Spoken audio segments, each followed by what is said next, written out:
Hi there, my name is Kronenberg and welcome to my channel. This is a film review of Buoyancy. It's a drama suspense film. Came out in 2020, although Amazon says it's 2021. I think that's just when they put it up there. Amazon is an 18 plus and IMDb doesn't have a rating. It's an hour and 54 minutes. Amazon doesn't have a rating at all and IMDb is 3.5 out of 10. The synopsis are the same, so I'll just do the IMDb one. When an overly ambitious student gets invited for a submarine journey by an eccentric entrepreneur, she comes to realise that deep down inside, people are not who they pretend to be. So the director is Roel Leijten, Roel Leijten, who did the short for Nevermind. Producers, well, there's none of them. Confuse me. Music was by Zico Schilt. So it's Ziko Schilte, who hasn't done the music for anything else. The cast, well, there's only mainly two. We have Rebecca Finch, who is Amelia Anderson, who was in Shadowland, and Michael Wagner, who is Nicholas Hulberg, who is in the short Family Man. So it's the old inspired by true events. You see on the trailer, inspired by true events.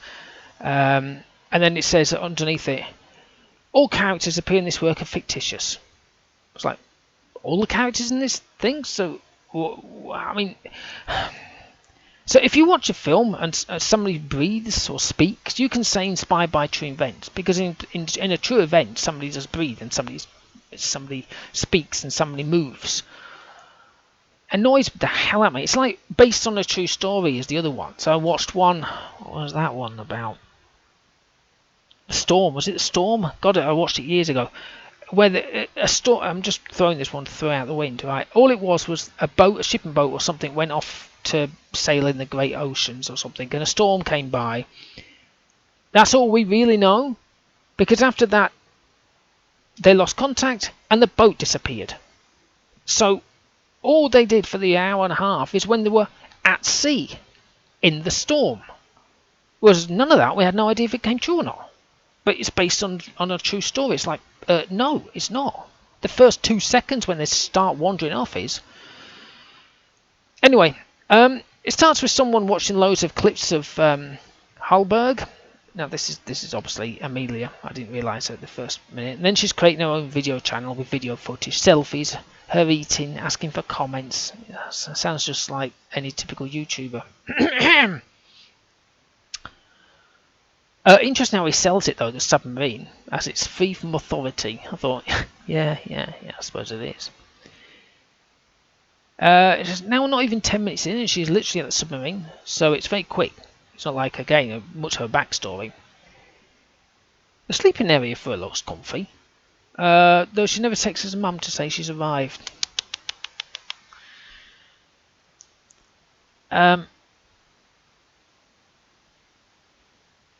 So he does all his he does AI. That's he does programming and stuff like this. And he was transfixed when Amelia started using this tape recorder. So he's like, oh, that's so strange to see. What is that? He says, oh, it's just a tape recorder. He went, well, why don't you use AI? I mean, what AI? I'm assuming something like a bloody, USB thing or something. And she went, oh, it's a family thing, but it's also unhackable. And he went, how true? It's so true. Well, we're off to a great start. She's interviewing him, right? And first question was like a criticism of him. So, of course, he wasn't very happy. So he asked to see the questions, and she dismissed him. No smile. This is the first day, by the way. So he says, well, we'll pause until you get interview structure ready. And walked off. Her face was like thunder. And I was like, the first day? Your first interview was like, well, what did you do about that? What do you think? It's like, yeah. You need to maybe learn interviewing techniques. I don't know any, but even I know not to start with something like that. So she's partaken in this drug that's like ayahuasca, or whatever it's called. The drug from the Amazon rainforest or whatever it is that people have. I don't know what the name of the drug is that she's having, and it's just to relax. So she's relaxing. And then she was like, he says, oh, there's hallucination. You get some of that. And she was talking. And then this psychedelic image came in, like the kind of like well, your eyeballs nearly pop out because the colours are so vivid and the movements and stuff like this. Then George Bush, Greta Thunberg, 9/11, boats, immigrations. I was like, what the hell am I watching? When people hallucinate, they might see a pink elephant or something like that. What they don't see is videos of TV and stuff like. I thought, oh my God, what the hell? So she just gave him a lecture to him about privacy. Don't invade my room. My room is for me. Don't go in there ever without me knowing. And he's like, okay, fine. And then she's had a shower and she snucks into his room, rifles through his drawers. What about that privacy that she was banging on about? So the light in the main room is green, and the shower area is purple. What is it with these lights in so many films, the low budget films or whatever? I've seen them so many times. It's like, do you not have white or just cream? I mean, does everybody in the house, like if I walked in somebody's house now and went into their bathroom, is it going to be light purple? And then I go into the kitchen, it's green. And then I walk into the living room and it's yellow. And then I might go, I don't know, maybe into the cellar and it's pipe pink. It's like, I'm pretty sure people don't have these colours. So I like some of these things that he's saying, right? So he's talking to his thing, and I think he's talking about a podcast. And he says, it took me ages typing out. My film ended up being an extra 40 minutes. Here we go. Pick a city in your mind, any city. So he's waiting for a few seconds. Regardless of what city you picked, would you think of this as an act of free will? And you have to ask yourself the first most important variable, how many cities do you know in the world? So your free will is already misled by the fact that there's a limit to your knowledge of cities. Second, you could have picked any other city, but you didn't. So there is a certain aspect about this city that came up in your subconscious that you have no control over, but yet you think you have free will, that you think your free will decided on that city. You can say it was a random pick, but I'm sure your intellectual mind knows better. Everything that happened in your life from your birth, with specific genetics in a certain demographic, the family, relationships, listening to this podcast, everything has built up this very moment and it will affect you. So whether you like it or not, there is no free will in the universe. Past, present, future are all one and cannot be changed. I thought, oh my God, that was so profound. I was listening, I'm thinking, that's good. That's a good one. I like that one. Typical. Turn things around to blame the other. Alright, so Nicholas has obviously asked her why she went through his stuff, because it was all folded before, and she went rifling through all his drawers and stuff, and she went, no, I've not been through it. And she said, oh no, wait, I thought I heard something, so I looked inside this room. I don't know what looking inside this room and rifling through his drawers has got the same sort of thing. Anyway, so he says, well, don't look. And she went, fine, I agree. So she goes off, because she said the same thing, privacy, you know. And then she's recording the video, and she starts with, I've just had a quick chat with Nicholas, and he thinks I'm going through his stuff. Puzzled look. Slight paranoia, I would say. No idea why he thinks that. No, not at all. It's just like, so she's done that, and it's just like, Jesus Christ. It's okay though. She's actually going to get more personal interviews, find out some more things. I don't know what could possibly go wrong on that.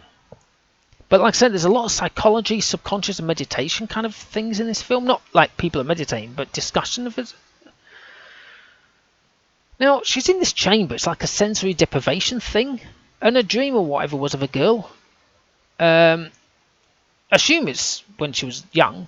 But I always love in now films that they always see in third party. They always see themselves like walking along and doing this. I'm pretty sure most people dream through their eyes, not like watching themselves.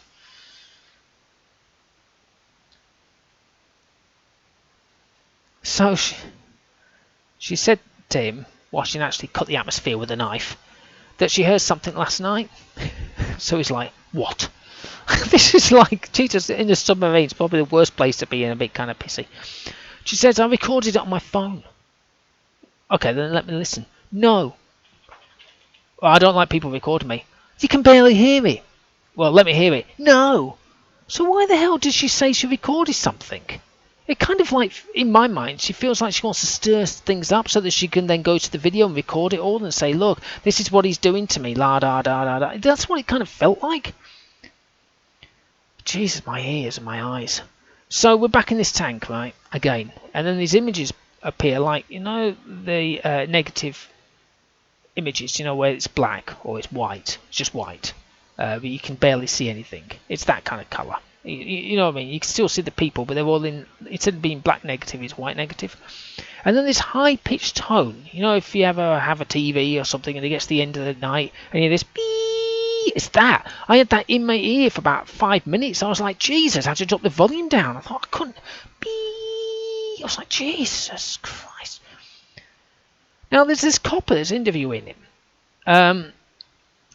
The room sounds like a metal room. You can hear a lot of echo when he speaks. Not when Nicholas speaks, it's just like there, yeah. But when the other guy speaks, it kind of like sounds like he's in a bathroom. You know, that kind of vocals that are kind of a bit hollowy. That, you know what I mean? I don't mean if you're in a tunnel, but if you're in a metal room or you're in a bathroom or something, or bathroom or whatever you want to call it.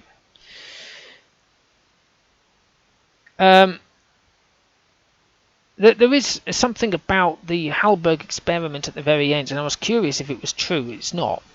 But of course, there is that famous thing where the woman went down into a submarine with a guy, and then if you look on the news, just type submarine girl death, and it'll come up. It's quite gruesome, actually, to be honest. Maybe that's where it's all come from, but it's like, nah, completely off key here. But her voice reminds me of the vocals from the game The Cat Lady, Mrs. Ashworth. So I've played the full. I play obviously a lot of games, but Cat Lady was one that was very, very interesting, and I played that, and I loved it. It's a good game. And Mrs. Ashworth was the Cat Lady, but she sounded so much like her. Now I'm pretty sure that's not her that did the voice. In fact, I can have a look. I'm pretty certain it's not, because it would come up with the name of the films that she's done for, wouldn't it? Let's have a quick see all. No, but it just sounded like her. It's just like so weird. The end credits music is good. It's kind of sad yet moving. I couldn't figure out what it was. It didn't tell me at the end. It was a shame. The film was okay. Some parts of it lost me with the psychedelic bits, but overall it kept me curious. I'm going to give it a 4, and that's me being generous, because I did enjoy it. Just certain parts that just lost me, especially the high pitched and psychedelics and the kind of, you know. But it was like, what would happen if two people are in a pressure cooker environment? That kind of thing. You know, especially if you don't know a person. Jeez, I mean, it might be okay if you know the person. But if you don't know the person and you don't gel, you haven't got very far to go. You're in a tiny little submarine. Anyway, pardon me. Hopefully you've enjoyed watching and listening to this film review of Buoyancy. Please subscribe to my channel. I've got plenty of the film reviews. Not many thrillers. I've got a couple. But I'm trying to branch out a bit more. Okay, well, thank you and goodbye.